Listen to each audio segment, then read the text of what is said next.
the Two Men and a Business Continuity Plan podcast. Navigating success through uncertainty.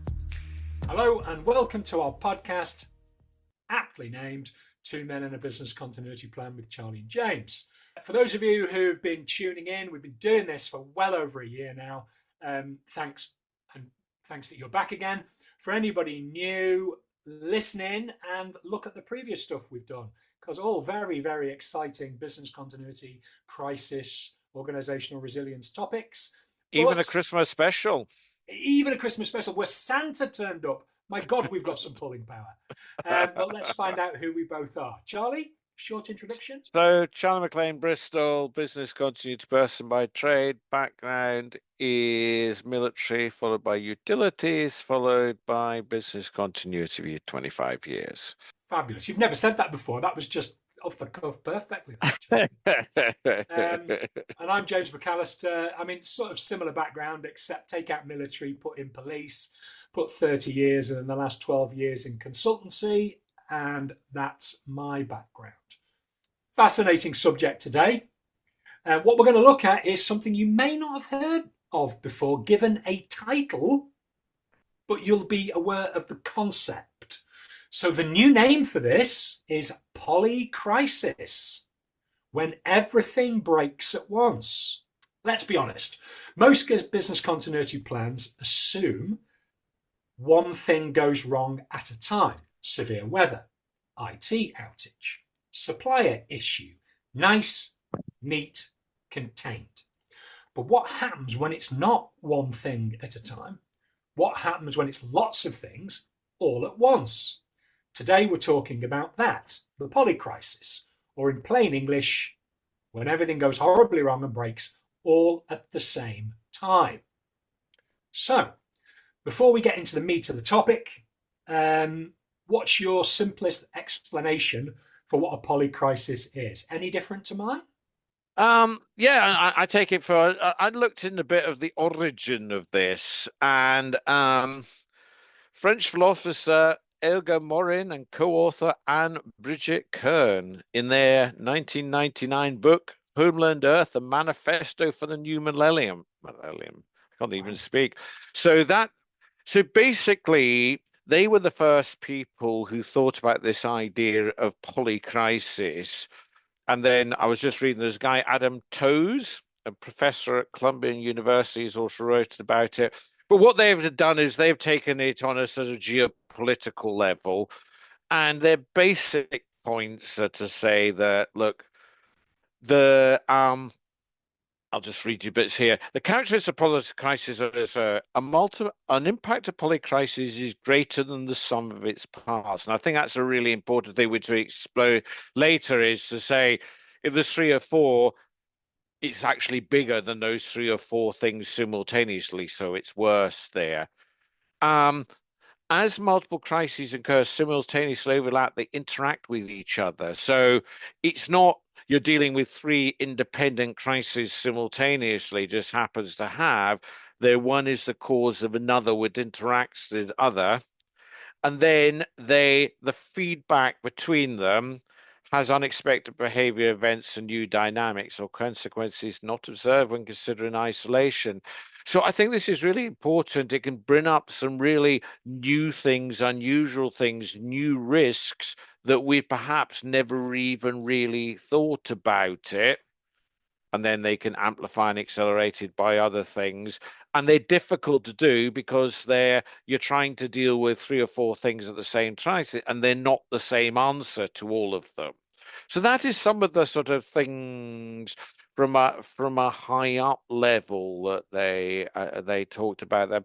They talk very much at a sort of national level, so it's maybe all about technology and the global environment, about food security and technology. I think we're talking at a more humble level about more at the business element level and how we as business continuity people, so bring it down a step, business continuity people are going to deal with this thing. Don't devalue our occupation here. No. I just think we have to know our limitation.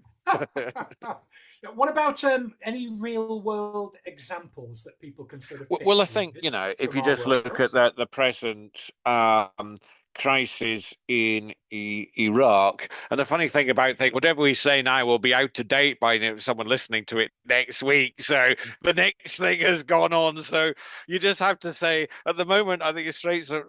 Trump has just stolen someone else's boat, or just boarded an Iranian boat, and I think Straits of Hormuz is closed. But there's a classic case of, there is a there's a conflict about nuclear weapons, but that has an effect on oil production, that has effect on the shipping of oil, which then has an effect upon um, ammonium and fertilizer, which then has an effect on, actually, there's quite a few nations at the moment who are going 4-day weeks at the moment to try Right. and save petrol. And then it has to work on food security, because if you don't get the fertilizer, you don't get, half your crops don't do, and you get starving people. So it's a kind of, I think polycrisis is almost like it just ripples out from that. There is a central thing about the war in Iran, but the ripples go out and affects all of us. So I would say, if you want a polycrisis, you go on at the moment. Well, what about even more mundane? Because I always think, um, say, cyber ransomware attack, Yeah. because it hits your ability to get access to data, systems, applications. But it also can affect mundane things like access to your HR system, your people and culture Mm. system, which get access to your facilities management, which gets into payroll, which gets into numerous different things. So it's not just a case of we don't have access to data, therefore our external ability to deliver products and service doesn't work. It can fiddle with, meddle with, complicate lots of different things. And this is Yeah. where, I know we talk about Marks and Spencer's maybe as a primary example of they underestimated the impact of the cyber attack they had, and Mm. therefore there were 46 days in the wilderness because they didn't quite realize how interconnected and multi-complex polycrisis that impact was going to cause them. So And I I think think it can be lots of different things potentially. And I think, yeah, I think the thing you haven't talked about, which is important there, is how that actually goes outside the organization. So there's all these internal impacts, but then your customers are not getting whatever they want. They're Your not sup- getting their underpants and their are not getting their bras. underpants. Yeah, exactly. National And scandal. the national scandal, yeah.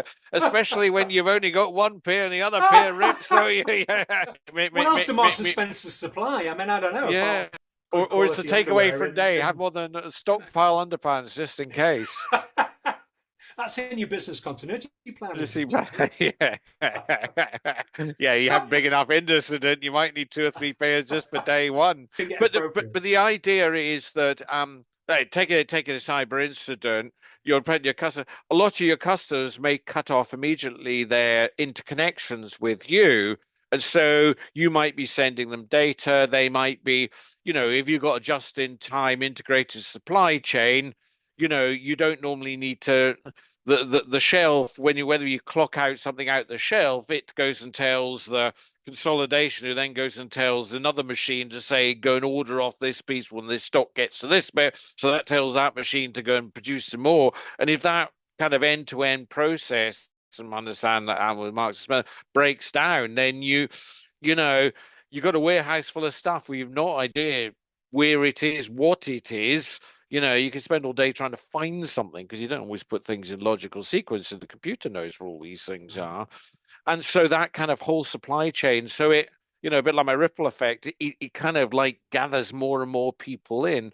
And I think sometimes we don't actually see those ripples. You can have an immense effect on a small organization, but we never hear about them because we hear about Marks and Spencers, and it's those little people, little businesses there that kind of can have an impact. So, what about then what we do in business continuity? Which there's three primary tenets to identify maximum tolerable period of disruption, minimum business continuity objective, recovery time objective. Are they still relevant in a polycrisis? You see, I was thinking about this today, and we had a great conversation just internally within Data Barracks quite recently, because we have interesting conversations like that about BIAs. And we came to the conclusion that under sort of normal, inverted commas, business continuity circumstances, so it's a business continuity incident, that our RTOs and MTPDs are valid. If you get started towards crisis, or even worse, sort of what I call Armageddon, is when, it's kind of like you've got 100 people who work in an office, and say only 20 are working from home today, and the jumbo alert lands on them, they're all wiped out. Then, does your business continuity valid in that bit? So the kind of, and I think we remember in the old terms of, I don't think it's in the new GPG, the maximum scale of incident.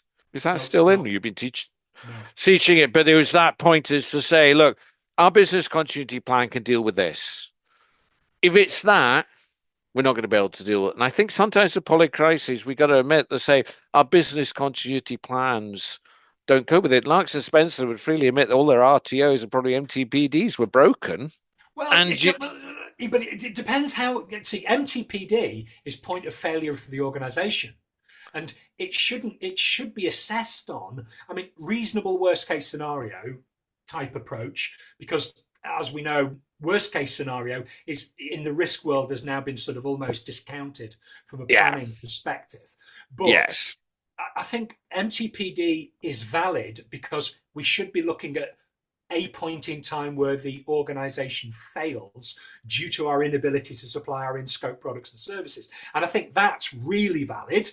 I also get MBCO, which is the minimum level of quantity that we need to supply by MTPD.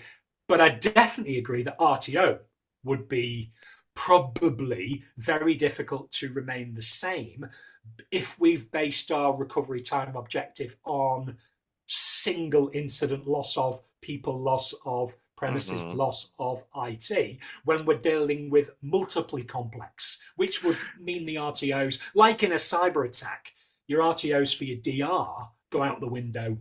If you have a 0-day attack, because you've really got nothing to counter it with. So, but I still think MTPD and MBCO are valid, but I completely agree with you. RTO would be pretty difficult. Yeah, I suppose the MTPD, most of MTPDs I've seen, and I'm sure I know I'm guilty of it as well, is there's very few I've seen which are probably long enough to say the organization would fail. Most of them are unacceptable level of pain, if you can call that, or conceptualize it. It's unacceptable level of service, but very few of them, I think, go towards that. For many people, COVID and things, most people survived the COVID. The MTPDs, were they breached? Maybe for many organizations, shut down the organization, they probably were, but they survived. Yeah, I think MTPDs are difficult in this one, and I think it's difficult. I know we shouldn't do. I think that's another conversation we're going to have is about scenario planning, but I think we need to do is plan for the more I think about it, the more we have to plan for things that we can't anticipate quite are going to happen, or we don't know. We think we can lose stuff, but actually, how often in our plans do we think we can lose multiple stuff at the same time? And we always go, well, that never happened. Well, I think it's that. I remember being asked, or I've been to participate in exercises when I was in the cops, where so many things would happen. It was like a bad Jack Higgins novel. My dad used to read Jack Higgins. Jack Higgins, at the time, I used to think was pretty good. But when you look at his storylines, they were absolutely ridiculous because there'd be so many things happening. A little bit like, you mentioned about you've only got 20 people at home and the plane lands on their building and takes them all out. I'm really sorry. The chances of that actually happening, and I'm keen on realistic, plausible scenario planning as long as Yeah. it's based on reasonable worst case scenario, where it's not based on. I remember getting asked by a bank once that would I facilitate their exercise scenario, and I read it and I was like, oh my god, I'd be laughed out the crisis incident management room. It was Yeah. Disney, and it was like, oh my god, I'm all for planning for things that we have evidence to support the fact that these things could happen in these circumstances. But I think we've just got to be very careful that we don't get into, Disney, Yeah. Pixar, or Marvel, or DC Comics. Or Daleks and aliens. Well, at least the early versions of Doctor Who were actually pretty plausible, and then it went off script, didn't it? So and that's why it no longer exists, because they became ridiculous.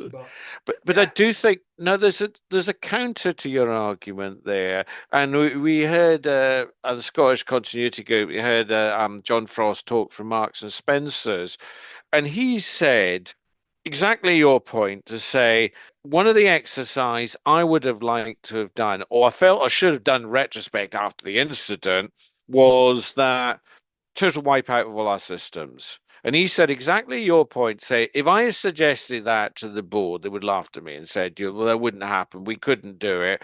We're not going to do it. And he says to this day, I regret not doing that, because that is what happened to us. All our systems were completely down, absolutely wiped out, and they took, months to come back. And so there's this kind of difficult balance of, I think we argue against polycrisis that a whole load of things could happen at the same time, but I think that's happened to them at the same time and completely wiped out the company. But he would have said he would have been sacked if he tried to suggest that as a scenario. So I don't know what you think about these worst case scenarios. Do we need to be a bit braver, or do we need to be a bit more in depth looking at the scenario and say, actually, this could happen because A, it's happened here, or B, I know that happened. I mean, I think it's all with regard to, I think you've got to, wherever. I mean, I have run some wild exercises that people thought were really wild. But I always provided evidence to get support to prove why the scenario was valid. And then when they'd gone through the exercise, they actually found it really challenging, but really opened their eyes to what could happen. And they said they benefited from the experience at the end. And I think in consultancy, we can probably get away with more than an internal BC, because an internal BC, in a way, has got to think about my career within that company. And if I suggest something that they think is ludicrous, will they think that I've lost the plot and it's time I need to go? Whereas in consultancy, I think we make the decision. Quite often I've gone to a company and said, I think this is the scenario you should go with. And they've said, no, we want to go for something like this. And I've said, I don't think I'm the consultant for you then. Because I thought the exercise was going to be as dull as dishwater, and it wasn't going to be challenging, and it was all about audits, and there was nothing really to be learned from it, and it didn't do what the company needed. And more importantly, it bored the living daylights out of me. And I like to do things that I think people will benefit from, irrespective sometimes of whether or not I'm going to make any profit out of it. I think there's a huge danger. We're talking more about exercise now, but I think there's a huge danger in exercise. Is my also fear in life, is to produce an exercise scenario and done lots of work and lots of discussion. And the guy said, this happened to me once actually. The guy said, "Oh, I'll just get the guy down the road. He'd do X, Y, and Z. That's instant over. Yeah, where's the rest of the exercise?" And it's happened to me once when we did a sort of bad reputational type, internal type reputational issue. And I thought this was big and bad. They wanted something reputation as opposed to, and I thought it was big and bad. And they said, look, HR would deal with that. It wouldn't involve the crisis team. And I thought it was quite serious, but they didn't think so. But did you push that? Because I had exactly the same with a bank I was working with. And HR that would be dealt with under HR. And I said, do you realise the implications of this reputationally, potentially, on your organisation? And there was a bit of a, Yes, but we still think we dealt with it under HR. So what I did was I adapted the exercise mid reflecting in action and Like that's a great shafted word. them. Yeah, reflecting in action. Donald Schoen, great book. And Yeah. Yeah. basically hit them with all the things that were going to happen if they didn't Yeah. think about the consequences. Because I think they were thinking, oh, low scale, we can deal with that under HR. How long would it take? It would take 6 months. You haven't got 6 months. This was a blog that had been released and it was gaining momentum. They just didn't quite get it. Yeah. And I think it's our job, certainly within an exercise. I'm quite adversarial if Hmm. they don't get the point. Yeah. I think that is important. Yes, is to get the point. I think you just need to make sure it's iron cast. But see, this polycrisis does bring in new types of incidents, new types of impacts, and we talked before about this idea of sort of close coupling where people produce systems and they produce systems upon systems, whether this is nationally, whether it's internationally, or whether it's in your company, and you produce a system, and then you bolt on this bit, and you bolt on that bit, and this bit, and there's this massive system where no one really understands how it works, and no one has an overview of it. And it then produces some crazy result, and people go, "Well, how did that happen?" We didn't anticipate how. Well, no one anticipates that because no one understands this whole system.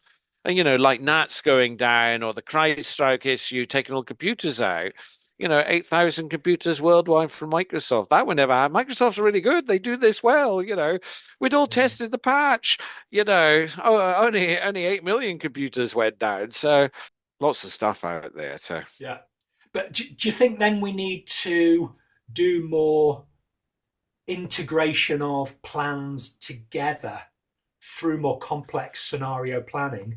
Or are we happy with the plans and we just need to connect it through more polycrisis exercises? I think my conclusion to all this was to say that you can't chase the scenarios because even if you had plans for every single scenario, it would never happen. And even if you go around the PPRS, people, process, suppliers, then you're still going to miss out on something else reputation wise. So to me, I think in the end, and the more I think about it, is all right, we need to have plans for the most obvious scenarios that are going to do. Crisis, if you're going to get a cyber scenario, you should have done a plan for that. If an airline, you should have an airplane line crash plan because that's the most likely sort of big incident you get in the airlines. But after that, you can do one or two more. But I think after that, my theory is you need to have a really robust incident management team, a good process, well-trained people, and you say these people are bright. They run this business. They'll work out what the answer is. Yeah, but do you know, is it that though? Do you not think there's a differentiation between running a company and running a crisis? Yes, there And is. do you think the leaders actually realize there's a difference and devote enough time to considering whether or not they have the hard and soft skills in the event of a crisis to actually utilize what's within the plans to solve the problems? Because it ain't running daytime. No, I think that is one of the things that always slightly depresses, always depresses me is, oh, I've only got 90 minutes. This is once a year. You will lose your entire career, which you spent 30 years building up, and sacrifice your wife, your husband, your children, your whatever, your dog, to pursuing this career, and you can all lose it for the want of half a day a year, a day a year, and I don't think people still don't take it seriously. Oh, we better do the exercise, Charlie, or James is coming in. Well, I quite enjoy that. It's a bit of fun, 3 hours of an afternoon, and I'll just feel I've ticked that box, and we'll all feel warm and happy about ourselves, and we'll post exercise report, and we'll put up with it when he comes around in another year's time, and Do you it's think almost like senior a flu managers jab. use advisors as not enough? Because obviously you come from a military career and I come from a policing career. And in the military and in the police, because I've worked in all those environments, Yeah. senior leaders are more than happy to integrate within that environment advisors, specialists in their field, which give advice that the people at the top don't have to take, but they give advice Yeah. that senior leadership consider when making good decisions. What I found generally in the private sector is that doesn't exist, and it scares the living daylights out of me. That in the private sector, most of the time I find they don't bring people into the inner circle to provide them with guidance and support. It's the same old execs who are great at running the business, but have no idea what to do outside of that. And advisors could massively help. I do think you're absolutely right about that. Is, sometimes they'll have PR people who will come in, and some of the sort of PR people double up as crisis management experts. But there are some industries like the kind of oil industries who's naturally bring in advisors, and if you get someone like kidnapping or something like that, you need someone who really understands the kidnap game to be able to help you with that. And I do think there is a dearth of people. And by the time, if you're going to have those advisors, you probably need them on retainer, and you also need to be able to exercise with them. Because there's no point if you've never worked with a crisis advisor, Quite controlled often risk, I controls of find this in the work. crisis management team, the BCM isn't even invited to the crisis. I'll say to people, and what's your role in the event of a crisis? I don't have a role. Yeah, but why aren't you advising either tactical or strategic? Yeah. Well, that's not written in to the We plan. Yeah, but you're right in the plan. we, I we don't did know we, whether they're scared because in a previous life, all I did was respond. It was always. I mean, yeah. the whole point in what I did within the police was all about response. It was instant manage. It was crisis management Yeah. every day. That's what I did. So I loved the challenge of that. So I would write myself into anything I possibly could because I wanted to come to the party and dance. I'm not quite sure whether BCMs in companies. This was a classic where a lady who I worked with, this was an international educational organization, quite serious, heavy duty international organization. And we did their crisis management, and a lady had written their plan, and she wasn't even allowed in the room. She wasn't even allowed as an observer. And I didn't really, I can't remember whether I asked or not, or maybe it was just one of those things. Not worth asking, but how can you not be a business continuity person? At least they could, even if they said nothing, they could learn from how you work and update the plans and say that didn't work or this didn't work. But Yeah. And yeah, I think that's a massive issue. The use of advisors in yeah, specialist areas during these kind of things is second nature in organizations where their job is responding. Why aren't the yeah. private sector learning from those kind of organizations?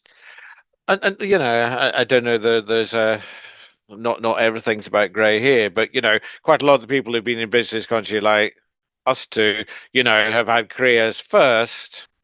Often maybe people now coming through the business continuity, they're doing it, you're doing university and going in from there. And quite a lot of it, if you work in the private sector, if you work in the public sector, you're probably likely to do an incident or two, especially if you work in local authorities or Yeah, yeah. police or fire or something. You're likely to do some incidents. But if you're working in, you've done a bit of ops res and you're working in the private sector, you probably haven't done lots of incidents, so you probably don't have an awful proceduralize. You can do stuff up, but you maybe not have an awful lot of experience to add. And that's why I'm a great advocate of, if you're going out to seminars, going out to webinars, people are doing case studies, get that, absorb all that information, make sure you learn because, we're not all going to be, I've done very few incidents since I've been a consultant, but my God, I've been to a lot of case studies and a lot of lectures and people who've been there, done it. And I'm always madly taking notes and taking stuff because I want to be able to play that back to whoever I'm advising. And it's really important is personal learning so that you can actually add value to your role. Really good point. And on really good points, because Mm. we're coming to the end of our session today. Any final wise words for our listeners, Charlie? I think it's a really good subject, and there's some interesting learning to do if There's something on the BCT website about Polycrisis there, but read a bit, part of that education of yourselves. But I think it is more and more points at this point. There are going to be crises. There are going to be crises that we don't really know. They're going to be crises that manifest themselves in different way, which maybe our imagination can't imagine. So planning, preparation, good, robust procedures, practicing, exercising are all things that help you prepare and help you be ready for this. And this is just this kind of almost like we're in a bigger threat landscape now, and so we need to be better prepared. That was absolutely perfect, because that was exactly what I would have said. I think that's the first time we've ever agreed to that Yeah, I extent know exactly. in any Yes. conversation we've ever had in 20 years. So Yes. that's not bad going, really. Yeah. Right, everybody. Thank you very much for being with us. If you've enjoyed what you've listened to, there are plenty of other our podcasts out there. If you like what you hear, subscribe. Please comment. Please share. Please let us know if you want any topics covering for the future. We are on all recognised podcast channels now. Have a lovely, safe time until the next podcast. Charlie, thank you very much. We'll catch you later. And I'll see you next time.